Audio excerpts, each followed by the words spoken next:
Pourquoi aujourd'hui la seule voie possible, c'est le Frexit? Eh bien pour une raison qui est simple. Déjà, commence par regarder ton niveau de vie.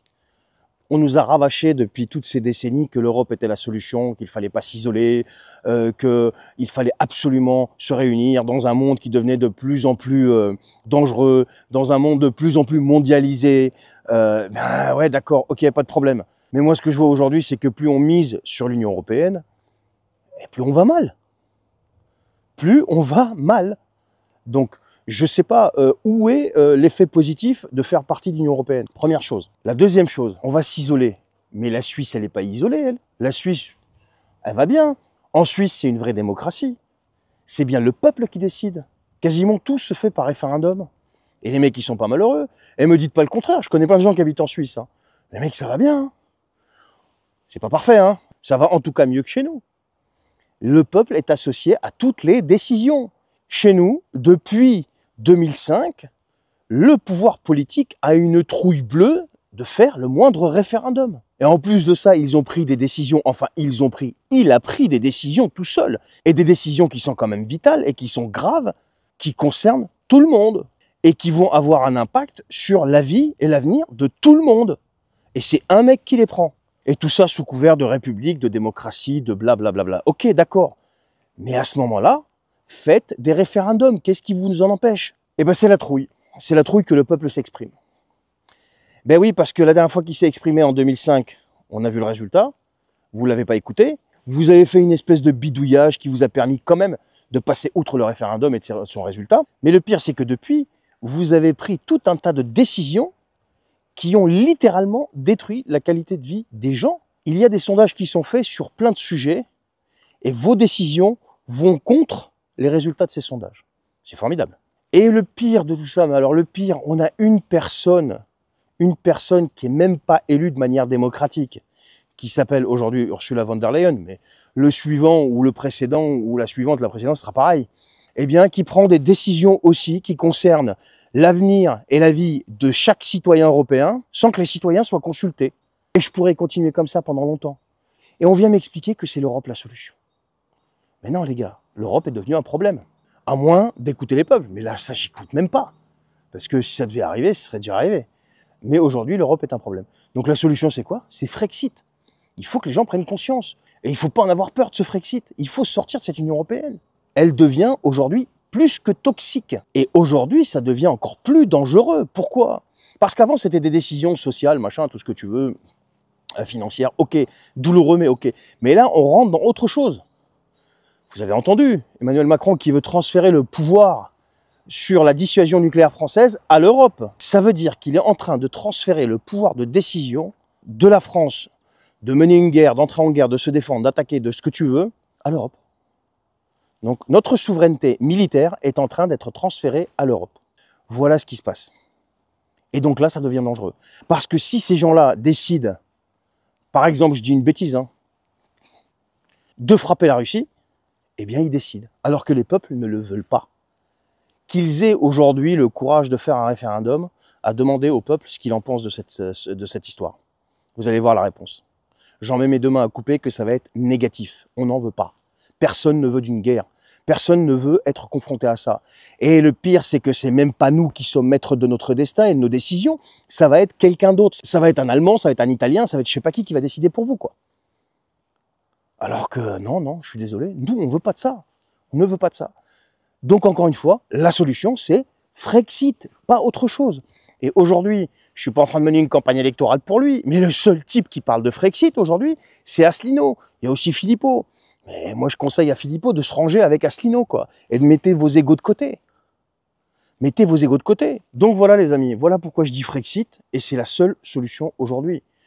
Il n'y a rien de bon, moi je ne vois rien de bon. Et ne venez pas me sortir, ouais, en France, le soin gratuit, sécurité, il n'y a rien de gratuit. Il n'y a rien de gratuit. Les mecs, ils vous font croire que c'est gratuit d'un côté et ils vous tapent dessus fiscalement de l'autre côté, mais d'une manière, vous imaginez même pas. Et ça dérange personne.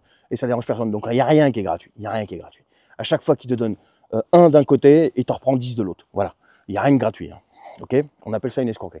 Donc voilà, aujourd'hui, à mon avis, c'est Frexit, et puis c'est pas autre chose. Allez, je vous souhaite une excellente journée. Prenez soin de vous et à bientôt.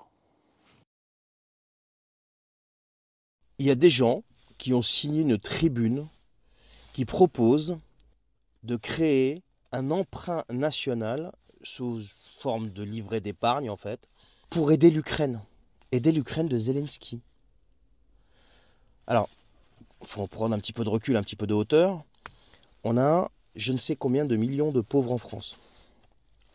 On a je ne sais pas combien de millions de personnes dans la précarité la plus totale. On a plus de 400 000 SDF déclarés. On a un système hospitalier qui est en lambeaux.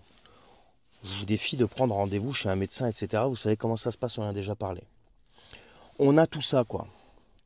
Et ces bonnes âmes, quand vous lisez la liste de ces gens-là, vous avez vite compris de qui il s'agit. Je vous laisserai aller rechercher, elle est disponible sur, par exemple, LCI, TF1, même un des articles de TF1 vous la publie, la liste. Eh bien, vous voyez qu'en fait, c'est toujours les mêmes. On a des généraux de plateau, on a tout ça. Mais c'est toujours les mêmes âmes qui n'en ont strictement mais rien à faire de ce qui se passe à l'intérieur, mais qui veulent aider l'extérieur. Sous prétexte que les prochains, ce sera nous. Les prochains, ce sera nous. Que Poutine, une fois qu'il en aura fini avec l'Ukraine, il va venir à Paris, quoi. Non mais, les gars, regardez les gens qui sont chez vous. Arrêtez de faire les hypocrites, s'il vous plaît. Regardez plutôt à l'intérieur de chez vous avant de regarder à l'extérieur. Tout ça pour faire bien, parce que ça fait bien médiatiquement. Bande d'hypocrites que vous êtes. Bruno Le Maire, les amis. Vous allez dire que je lui en veux, mais je lui en veux pas. Il est gentil, tout ce que vous voulez.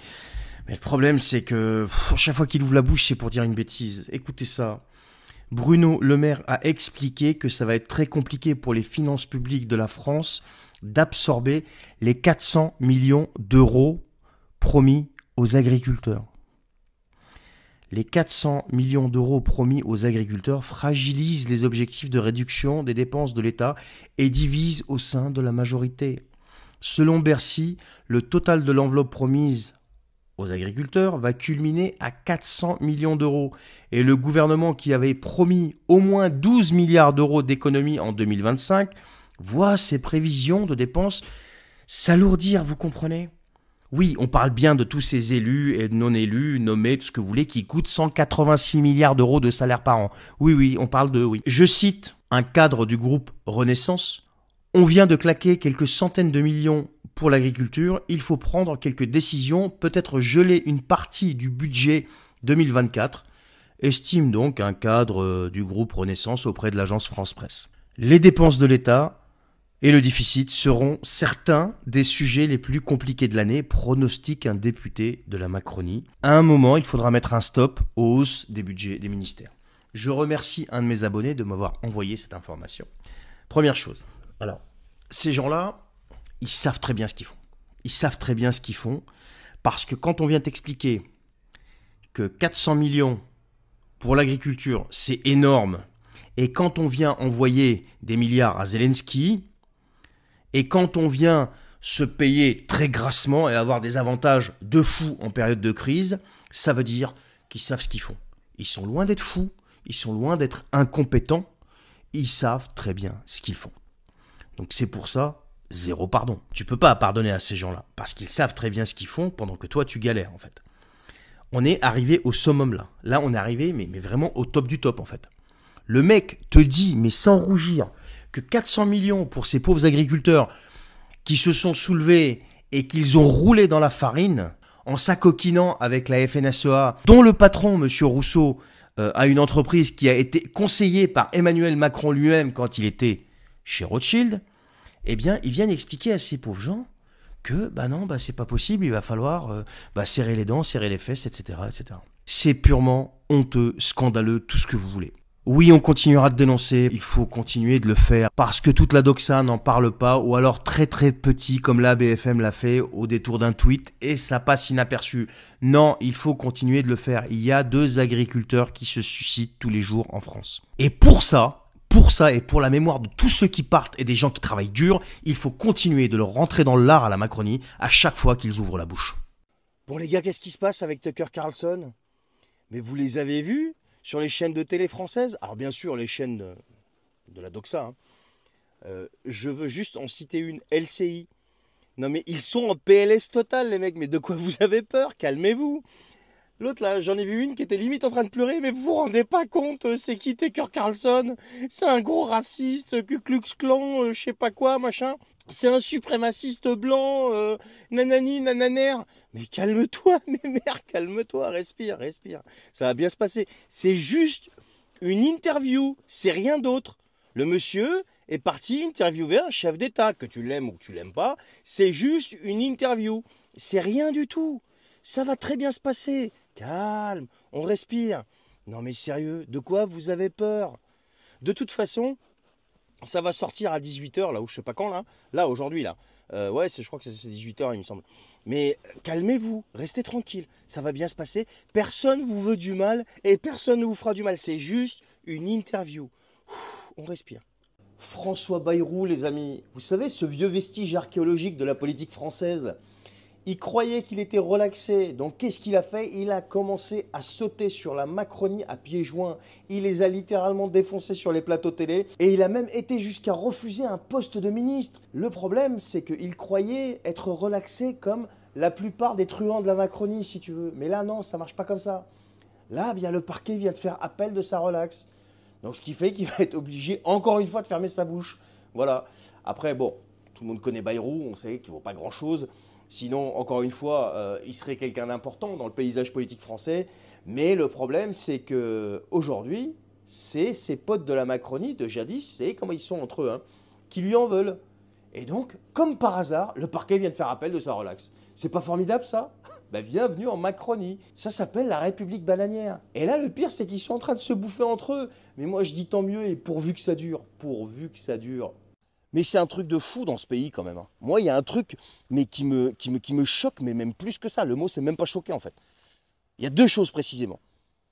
On passe notre vie, quand je dis on, c'est impersonnel, hein, je ne me considère pas dedans loin de là, à se foutre de la gueule et à jalouser les gens qui réussissent et ceux qui gagnent de l'argent. Mais vous avez un problème ou quoi? Mais les mecs, vous croyez qu'ils gagnent de l'argent en faisant quoi? En allant faire des casses? Ils gagnent du fric, les mecs, en bossant. Ils gagnent du fric en travaillant. Tu sais travailler. Tu sais ce que ça veut dire travailler. Arrêtez de jalouser ces gens-là. Inspirez-vous de ces gens-là, au lieu de les jalouser comme ça. Première chose. La deuxième chose, quand tu as une solution qui fonctionne, tu vois, qui va aider un petit peu les gens à respirer, mais qui fonctionne. Pas parfait, hein, mais ça fonctionne. Là, tout de suite, tu es catégorisé. Soit tu es un escroc, soit tu es un profiteur. Mais c'est un truc de malade. C'est un truc de malade. Même aujourd'hui, tu sais, des gens, moi je connais des gars comme moi, par exemple, qui ont les réseaux sociaux qui sont monétisés, et ils se prennent des reproches. Ben ouais, ils se prennent des reproches par ce qu'on appelle des haters, tu vois, parce que bah, c'est des jaloux. Mais fous ta tronche en ligne et commence à monétiser tes réseaux. Arrête de jalouser, bordel. Arrête de jalouser. Quand tu gagnes de l'argent, tout en sachant que quand même, quand tu gagnes de l'argent, tu payes des cotisations sociales, hein. Enfin, c'est pas gratuit, hein. Les gens, ils croient que tout ce que tu gagnes, tu te le fous dans la poche. Je t'explique, garçon, hein. Tout ce que tu gagnes, il t'en reste, allez, entre 25 et 30%, et à la fin de l'année, tu payes un impôt sur le revenu dessus, hein. Donc fais le calcul, hein, si tu as encore un peu de neurones qui fonctionnent. Voilà. Et quand tu proposes une solution qui fonctionne, eh bien, qu'est-ce qu'on vient t'expliquer? Bah, que t'es un escroc. Oh, bah alors. Quoi répondre à tout ça? Rien, à part rester dans votre merde. Rester dans votre merde. Voilà. Allez, bonne soirée.